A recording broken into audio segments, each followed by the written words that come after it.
Welcome to Crushing Kayfabe. Thank you for tuning in. My name is Jason Garish. Lots going on in the wrestling world.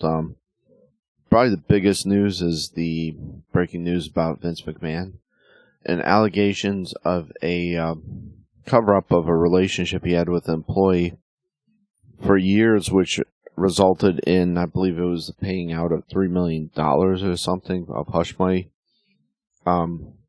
which resulted in Vince McMahon stepping down as CEO.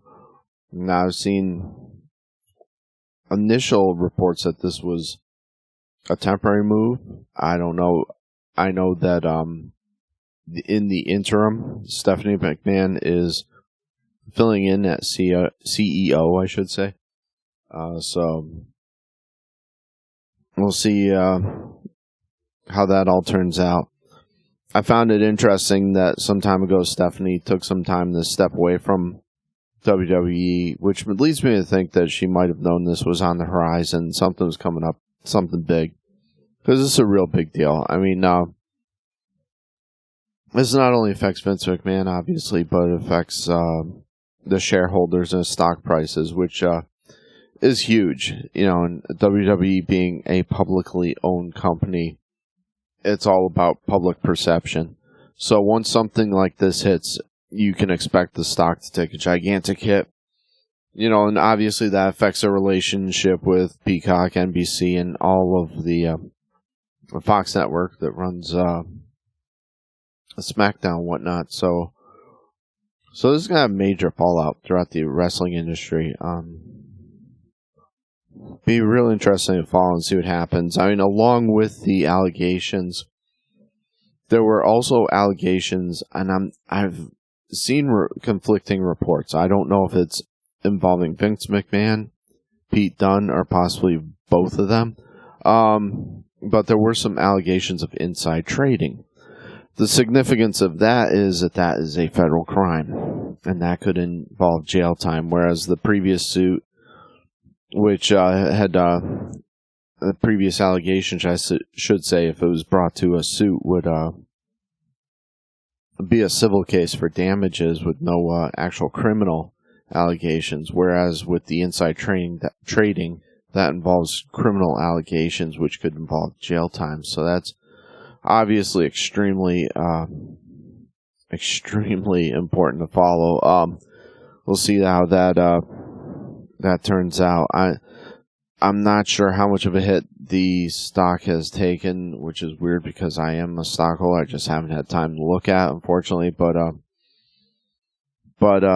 yeah, you can expect the stock to fall slightly. I mean, Nick Khan has been doing a phenomenal job business-wise of things. Hopefully Stephanie keeps things up on the creative end. That was another rumor that I'd heard that Vince was keeping his position as head of creative. I haven't seen any verification of that. I don't know if there's any validity to that rumor. I would think that he would be best served just stepping entirely away from the business for a little while to make things a little bit easier on everyone else, and to keep the value of the stock going. I didn't see the SmackDown that he appeared on. I haven't watched that yet, so I don't know what resulted from that. I will watch that and report on that too. But we got a lot of big news from WWE, which could be very damaging. WWE is always obviously going to survive. They survive through everything because of good business management. I mean, it shouldn't be a shocker to anyone that these allegations occurred, because there have been previous allegations against Vince from numerous sources.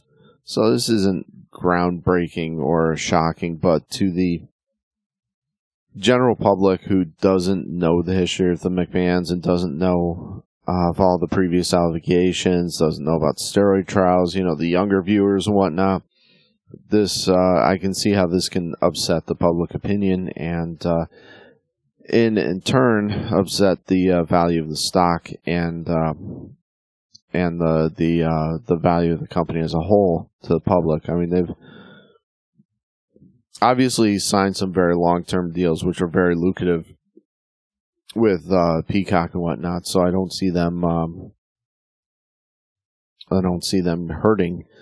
And the WWE will continue to thrive, continue to flourish. But maybe it's time for Vince to step down permanently. As much as I hate to say that, hate to see any air be gone, but maybe it's time. It might be the best thing for the company as a whole, creatively, business-wise, public opinion-wise. It might be the best thing for him just to step away from the company completely and completely wash his hands of it. I mean, we wanted to, a lot of us, myself included, wanted to see Triple H take the reins.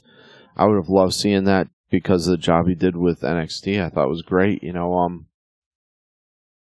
kind of got away from the original purpose of NXT as to be a training facility and be a training league and a feeder league for the WWE, but a lot of times the NXT had a lot more creative and entertaining product than the main WWE product, whether it be SmackDown or Raw. So I would have liked to have seen Triple H take the reins.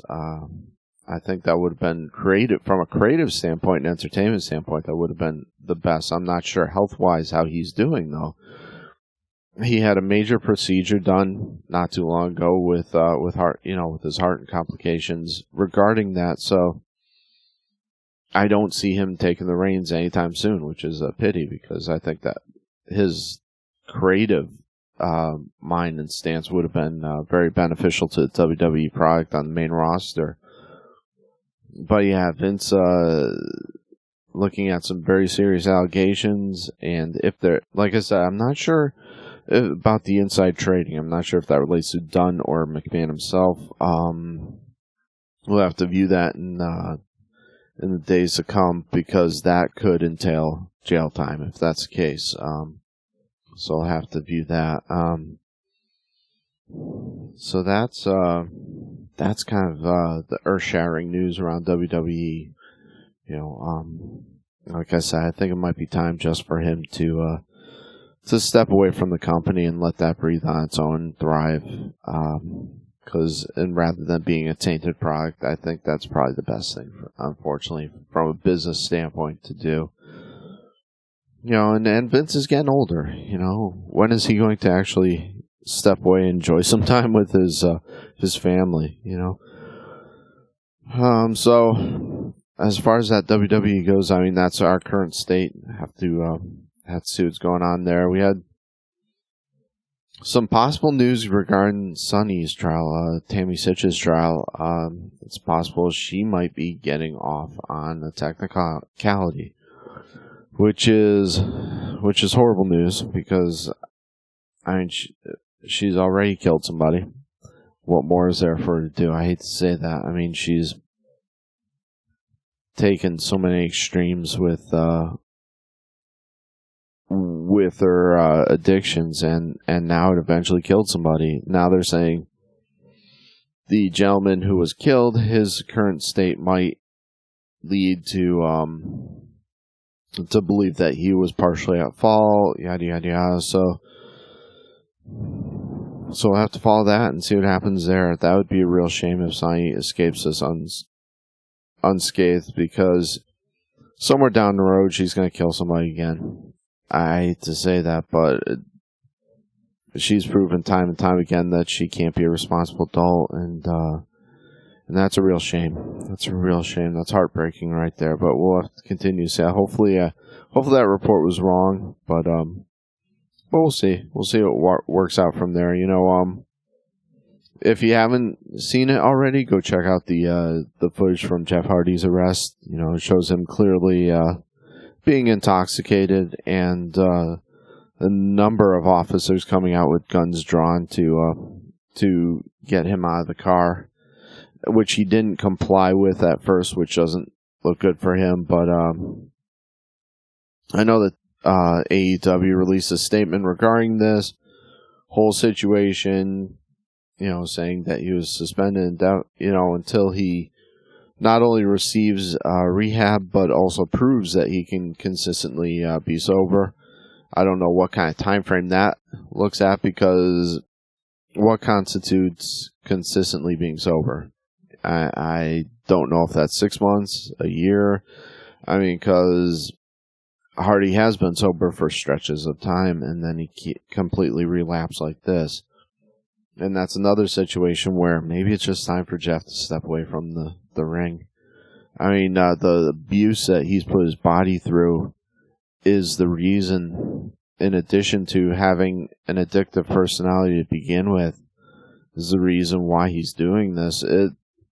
There's got to be something for him to cope with the pain. If it's not painkillers, it's going to be alcohol, because this guy has destroyed his body. And it was clearly evident in the last pay-per-view in AEW, where he has lost a step with a lot of stuff, just not the same Jeff Hardy in the ring. He doesn't look good. And it's hurting his legacy as a wrestler. It's hurting his legacy as a human being. A lot of people hold him in a lot of regard. He's very popular. I had the chance to meet him many years ago at a TNA show, and I declined because at the time I could tell and knew he was using, and I didn't want to meet him in that state, and I didn't want to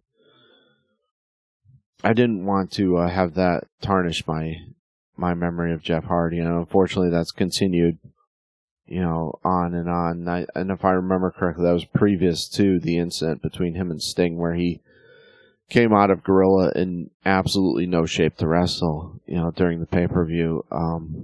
But yeah, like I said, I had that opportunity, didn't take it. I mean, he seemed to be a real, genuine, nice, cool guy. There was a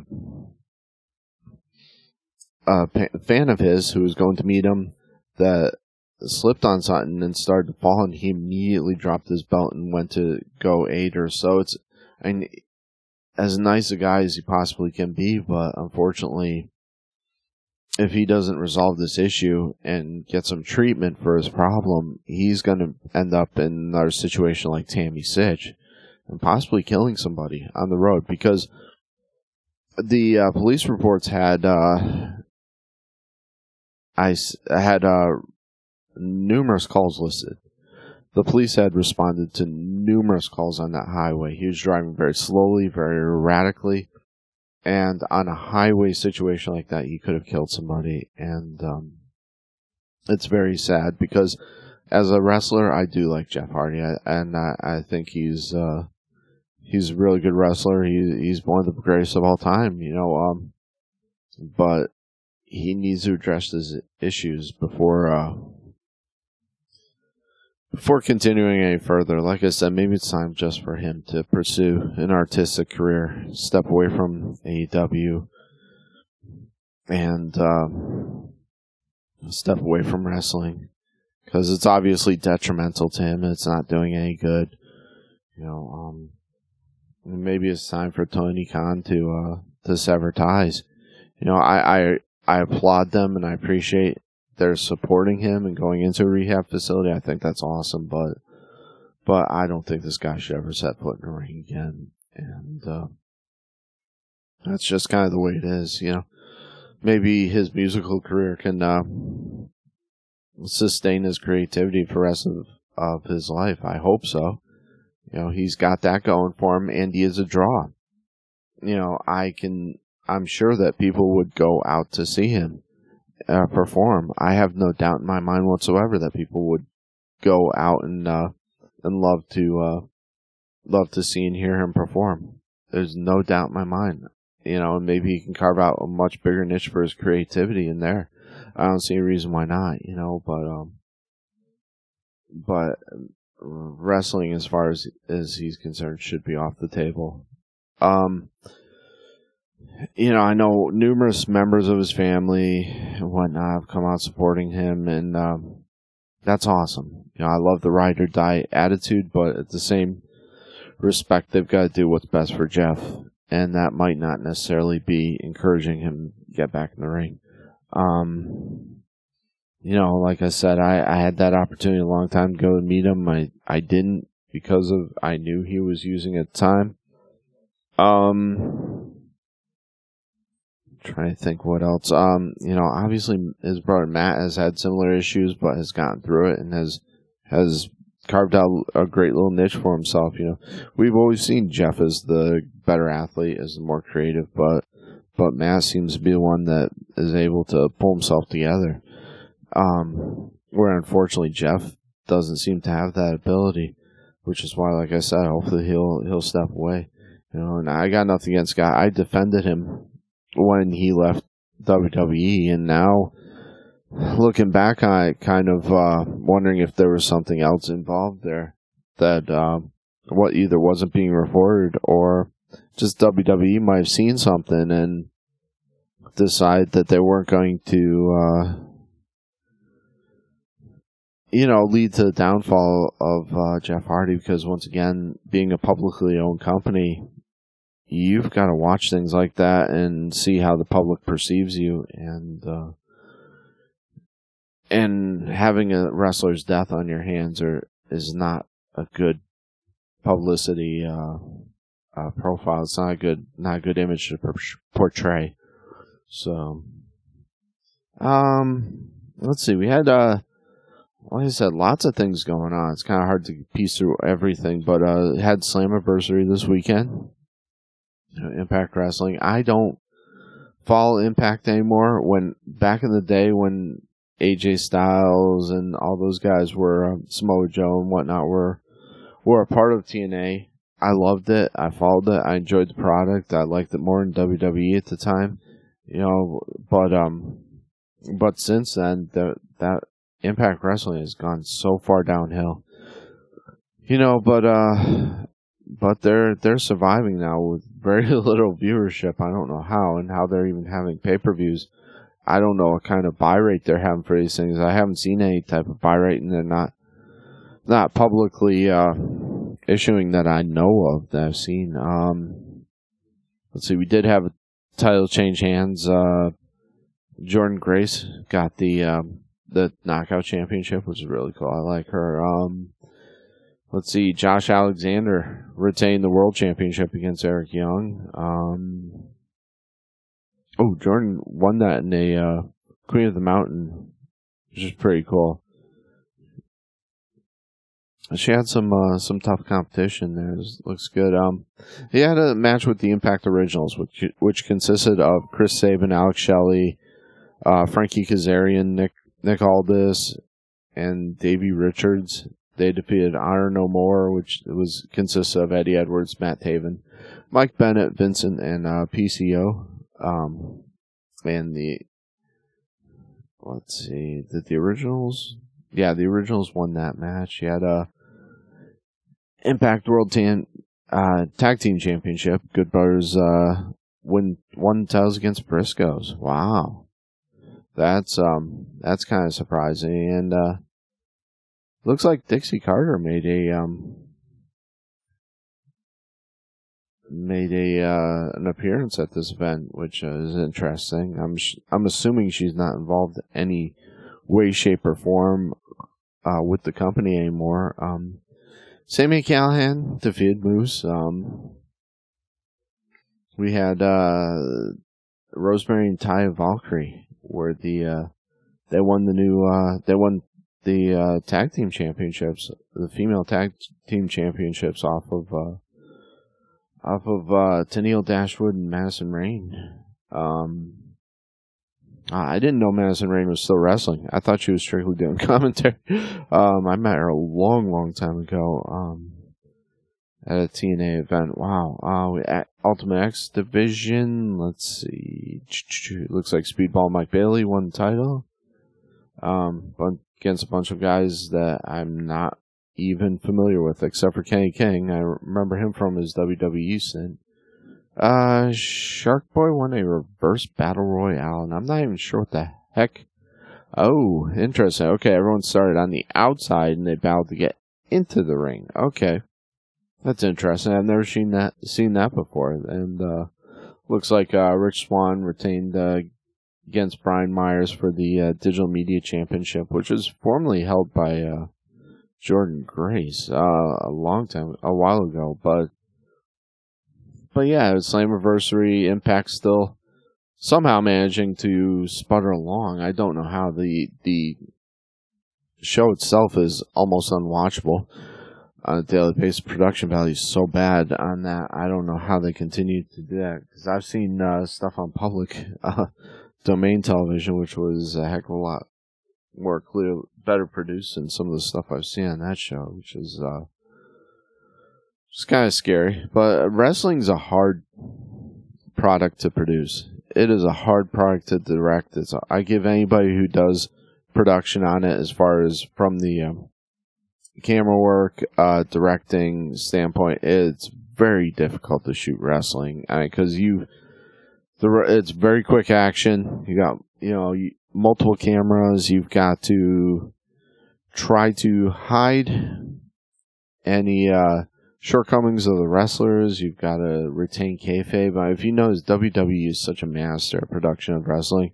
That's one of the reasons why they survive and continue to thrive, is because they're just so good at making garbage look good.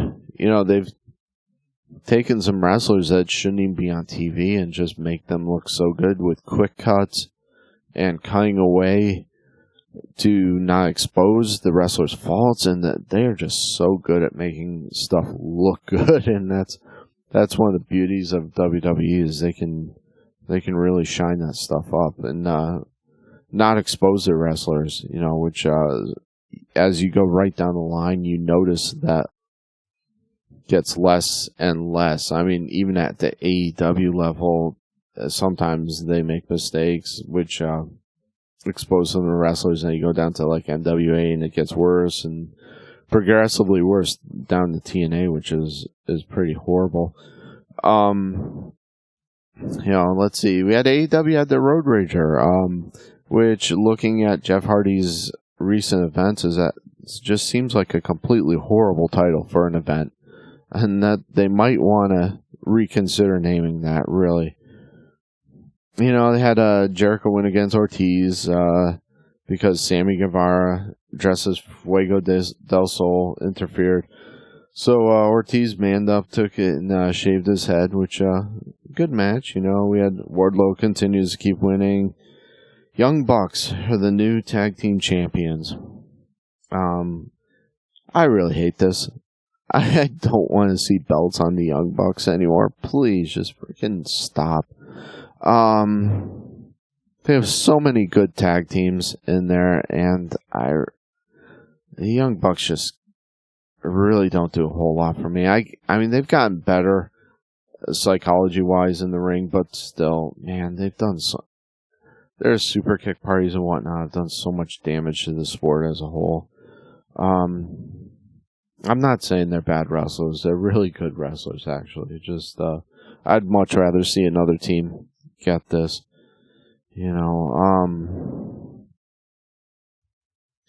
I'd rather see, I keep wanting to call them LAX. I'd rather see Ortiz and Santana have the belts. I think that would be awesome if they could put the belts on them. Preferably being the Young Bucks. I think that would be great.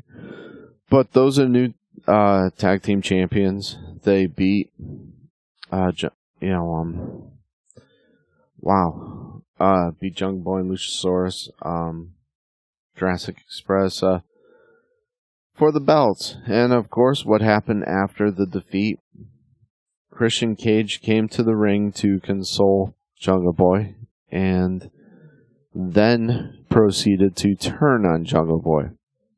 So it looks like they're setting up a feud between Cage and Jungle Boy. It should provide some great matches. I'll give them that much. And it should elevate Jungle Boy. Whether or not they're going to break up the team, I don't know.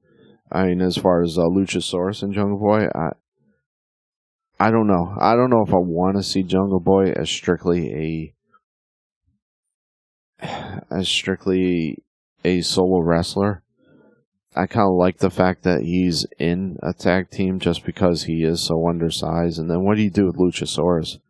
I like Luchasaurus, but I'm not sure that he's ready for a solo run either, and I hope they don't release him. I like Luchasaurus a lot. I like him as part of the Jurassic Express.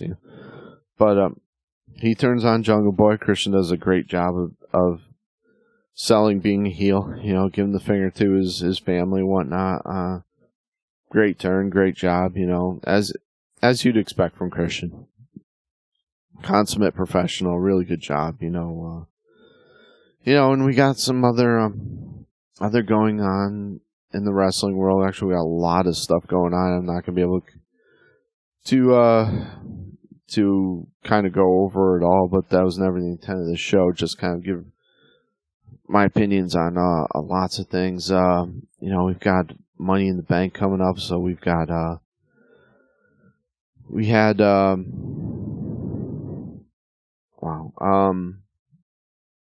so we had some matches to see qualification for Money in the Bank. We had Rhea Ripley is going to, I guess, face Bianca Belair at Money in the Bank, which should be a fun match. I think that's going to be really good. I think those two are going to have great chemistry together. We've got Liv Morgan and Alexa Bliss. They're going to be in the Money in the Bank match. We had Seth Rollins beating AJ Styles to get into the Money in the Bank match, to qualify for the Money in the Bank match, I should say. Aside from that, we had the pose down between Austin Theory and Bobby Lashley, and you knew that was going to end horribly. Come on now, look at the two of these guys. I mean, Austin Theory is jacked, but he's nothing compared to Bobby Lashley. Lashley's just yoked. I mean, with a little bit of work, Lashley could probably compete professionally in IFBB or so.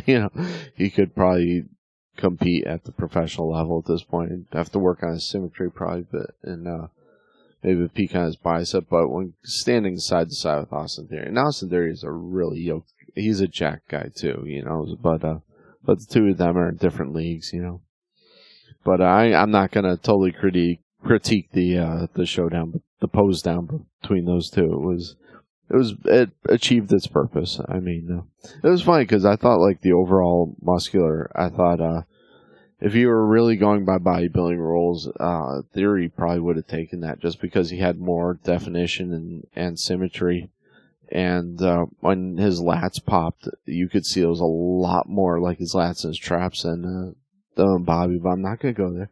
It was what it was. Obviously, I think they should probably tone that up. But he has more of kind of like a Frank Zane body rather than like a Coleman, which is more like if you were to compare Mr. Olympia championships, I should say.